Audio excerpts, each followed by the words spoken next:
Sorry చెప్పిన హరీష్ శంకర్. అసలు ఏమైంది? ఎందుకు చెప్పాడంటే, బేసికల్లీ ట్విట్టర్‌లో ఫ్యాన్ వార్స్ అనేవి చాలా అంటే చాలా కామన్. రోజుకొక ఫ్యాన్ వార్, గంటకొక ఫ్యాన్ వార్ అలా జరుగుతా ఉండిద్ది ఇద్దరు హీరోల ఫ్యాన్స్ మధ్యలో. అలాంటిదే Pawan Kalyan fans and Mahesh Babu fans గారి మధ్య ఇలా ఒక ఫ్యాన్ వార్ జరుగుతుంది. దాంట్లో ఒకడైతే ఈసారి కొడితే బాబు హైయెస్ట్ లెగిసిపోవాలి అని చెప్పేసి ట్విట్టర్‌లో అయితే హరీష్ శంకర్ గారిని ట్యాగ్ చేస్తూ ఒక ట్వీట్ అయితే చేశారు.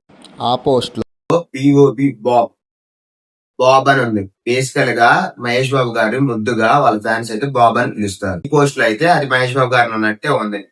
దానికి హరీష్ శంకర్ గారు రిప్లై ఇస్తూ తదస్తు అన్నారు. తదస్తు అంటే ఖచ్చితంగా జరిగిందని చెప్పేసి. ఒక రెప్యుటేషన్ ఉన్న డైరెక్టర్, ఒక యాక్టర్ అయితే ఇలాంటి విషయాలు తలదూర్చుకోరు. ఎందుకంటే ఇవన్నీ యూజ్ చేస్తే టైం వేస్ట్ అని చెప్పేసి అలా తలదూర్చుకుంటే ఎంత కాంట్రవర్సీకి దారితీస్తుందో అందరికీ తెలుసు కాబట్టి అసలు ఇలాంటి పట్టించుకోరు. ఒకసారి మహేష్ బాబు గారు చెప్పారు, మేమేం బాగానే ఉంటాం, మీరే మారాయి అని చెప్పేసి. అది అందరూ అనుకుంటా ఉంటారు.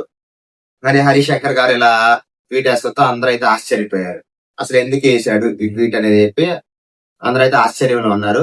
దానికి రియాక్ట్ అవుతూ హరీష్ శంకర్ గారు అయితే ఒక అపాలజీస్ లెటర్ అయితే రిలీజ్ అయితే చేశారు. ఒక సారీ చెప్తున్నట్టు.